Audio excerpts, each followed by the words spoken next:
ఆశించవచ్చా పార్టీలు? అంటే ఇప్పటివరకు పార్టీ అధికారంలోకి వచ్చింది, 21 స్థానాలు అసెంబ్లీ, 2 పార్లమెంట్ స్థానాలు ఉన్నాయి, ఒక ఎమ్మెల్సీ మొన్న.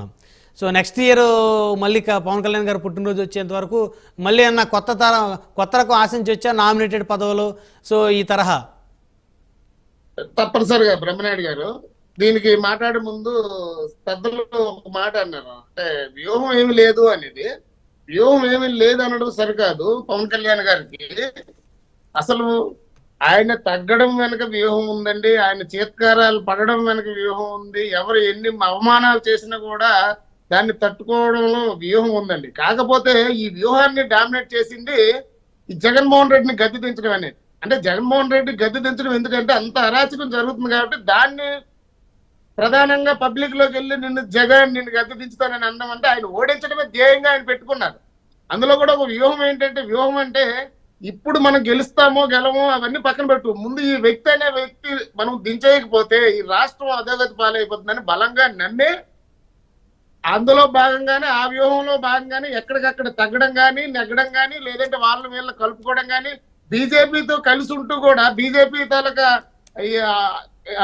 ఆలోచన విధానం తీసుకోకుండా డైరెక్ట్ గా జైలుకి వెళ్ళి పొత్తు ప్రకటించారు పవన్ కళ్యాణ్ గారు. అందులో అది వ్యూహమేనండి.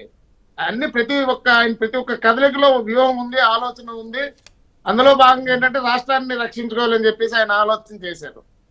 సరే అది అలా పక్కన పెడితే సార్ 2014 నుంచి 2014లో వ్యూహం లేకుండానే ఆయన పోటీ పెట్టేయచ్చండి. ఎక్కడో దారి ఎవరో ఒకరు జన సైనికులు ఉంటారు, మీరు నామినేషన్ వేసి బీఫామ్ ఇచ్చేయచ్చు.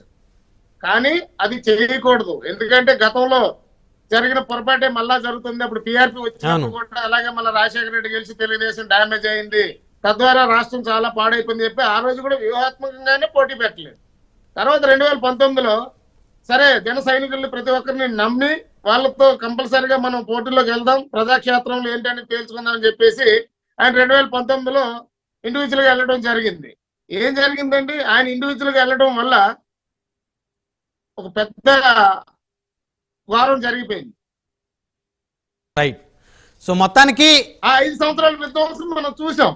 సో వ్యూహం లేకుండా ఆయన ఏ ఒక్కటి చేయలేదండి. అవన్నీ చూశారు కాబట్టి 2024లో 75 అనుకున్నాము, 60 అనుకున్నాము, 54 అన్నాము, 40 అన్నాము, 34 అన్నారు. అందులో మళ్ళీ 10 పోయాయి.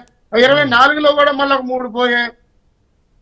అయినప్పటికీ ఇవన్నీ ఏంటంటే ప్రధానంగా ఆయన ఉద్దేశం ఏంటంటే రాష్ట్రం బాగోగులు ముఖ్యం, ఈ వ్యవస్థలో మార్పులు తేవాలి, యువత రాజకీయాల్లోకి రావాలి, ఒక సరికొత్త రాజకీయాలు జరగాలని ఒక ఆలోచనతో ఇవన్నిటిగా ఆయన చేస్తున్నారండి. అలాగే రానున్న అంటే సురేష్ గారు, చెన్నపల్లి సింగ్ గారి అభిప్రాయం ఏంటంటే అంటే ఏదో ఆశించే తరహా వ్యూహం చేయకుండా ఆ రోజున్న పరిస్థితులకి ఆన్ ద స్పాట్ డిసిషన్ తీసుకున్నారు అనేది నేను తప్పు పట్టలేదు. వ్యూహం లేదు అనడానికంటే వ్యూహం జగన్మోహన్ రెడ్డి అనేది డామినేట్ చేసింది. డామినేట్ చేసింది. అయితే మీకు రాబోయే కాలంలో నెక్స్ట్ ఇయర్ కి సార్ నామినేటెడ్ పదవులు అనేది ఎప్పుడు ఉంటాయి సార్, రెగ్యులర్ గా ఉంటాయి. ఈ నామినేటెడ్ పదవులు 2 సంవత్సరాలకు ఒకసారి వస్తాయి. మధ్యలో కొన్ని ఎవరైనా రాజీనామాలు చేసినవో ఏమైనా ఉంటే అవి కూడా నామినేటెడ్ పదవులు ఉంటాయి.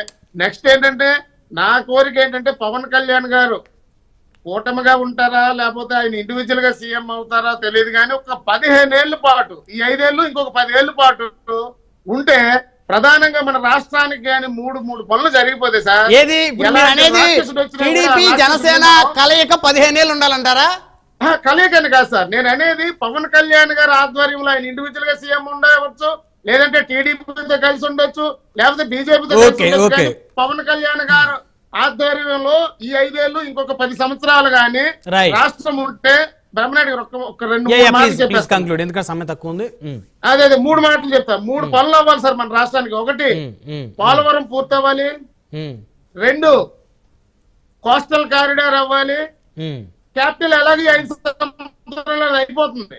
కోస్టల్ కారిడార్ ఈ 3 కానీ పనులు జరిగిపోతే ఆంధ్రప్రదేశ్ లో ఉద్యోగ అవకాశాలు, వ్యవసాయము, ఎవరు వలసలు వెళ్లకుండా ప్రతి ఒక్కటే ఆగిపోయి సుజల స్రవంతి అనేది ఉత్తరాంధ్ర కంప్లీట్ చేసి రాష్ట్రానికి ఎవరు ఏమి చేయాలని కోరుకుందాం. సురేష్ గారు అవ్వాలని కోరుకుందాం. మళ్ళీ వెంకట గారు వచ్చారు, ఒకసారి వారితో మాట్లాడదాం.